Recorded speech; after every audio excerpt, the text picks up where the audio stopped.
విపక్ష నాయకుడిగా ఉన్నటువంటి రాహుల్ గాంధీ గారు నిన్న పార్లమెంట్లో చేసిన ప్రసంగం అత్యంతం అద్భుతంగాను దేశ ప్రజలందరినీ ఆకర్షించే విధంగాను కన్స్ట్రక్టివ్గా ఉంది. ఎంత కన్స్ట్రక్టివ్గా ఉందంటే ఫైనాన్స్ మినిస్టర్ సమాధానం చెప్పలేని పరిస్థితి వెళ్ళింది.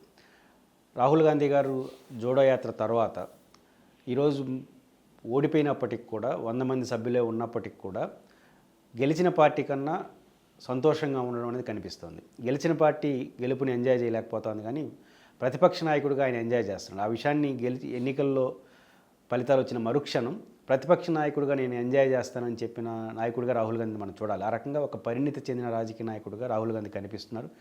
బడ్జెట్ ప్రసంగంలో వాళ్ళు ప్రధానంగా 2 కీలక అంశాలు ప్రస్తావించారు. ఒకటి, ఈ 10 ఏళ్ల కాలంలో నరేంద్ర మోడీ గారి నాయకత్వంలో పనిచేస్తున్న బీజేపీ వ్యక్తుల ప్రయోజనాలు తప్ప సమస్త ప్రయోజనాలు కానీ, ప్రజల ప్రయోజనాలు కానీ, దేశ ప్రయోజనాలు చూడట్లేదు.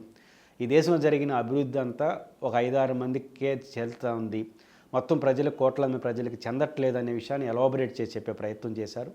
సహజంగా కాంగ్రెస్ కానీ బీజేపీ కానీ పెద్ద వ్యక్తుల గురించి ఎక్స్పోజ్ చేసే ప్రయత్నం గతంలో ఎప్పుడూ చేయలేదు. ఈ 2 పార్టీలు కూడా భారీ పారిశ్రామికవేత్తలని ఇండైరెక్ట్గా సపోర్ట్ చేస్తుంటాయి. అందుకు భిన్నంగా రాహుల్ గాంధీ గారు ఒక 5-6 కోసమే ఈ ప్రభుత్వం పనిచేస్తుందని ఎస్టాబ్లిష్ చేయడంతో పాటు ప్రధానంగా ప్రస్తావించాల్సిన అంశం, నరేంద్ర మోడీ గారు అధికారంకి వచ్చే నాటికి బిలో 10% బడ్జెట్లో అప్పులు ఉన్నటువంటి దేశాన్ని 35% అప్పులుగా మార్చేశారు. ఈరోజు భారతదేశంలో 46 లక్షల కోట్ల బడ్జెట్లో 16 లక్షల పైచిలుకు కోట్లు కేవలం అప్పులు ఉన్నాయి. అంటే 46 లక్షల కోట్లు పెరిగింది భారతదేశ బడ్జెట్ అని ఘనంగా చెప్తున్నారు, కానీ అందులో 16 లక్షల కోట్ల అప్పులు ఒకే సంవత్సరం. కాబట్టి 16 లక్షల కోట్ల అప్పు అంటే 35% బడ్జెట్. కానీ మన ఆంధ్రప్రదేశ్ ఎక్కువ చర్చనీయాంశం అవుతుంది. కానీ ఆంధ్రప్రదేశ్ బడ్జెట్లో జగన్మోహన్ రెడ్డి గారు బిలో 20% అప్పులు, మొత్తం బడ్జెట్లో 20% అప్పు చేస్తున్నటువంటి ఆంధ్రప్రదేశ్ ఏమో శ్రీలంక అన్నారు.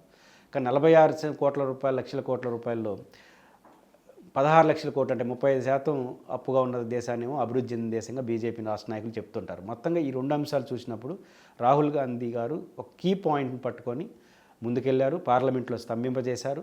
రాహుల్ గాంధీ గారు నడుస్తున్న వైఖరి చూస్తున్నప్పుడు ఖచ్చితంగా భారతదేశానికి ఒక ఆల్టర్నేటివ్ పర్సనాలిటీగా ఈ దేశ భవిష్యత్ ప్రధానమంత్రిగా ఎస్టాబ్లిష్ అవుతున్నాడు అనేది మాత్రం మనకు అర్థమవుతుంది.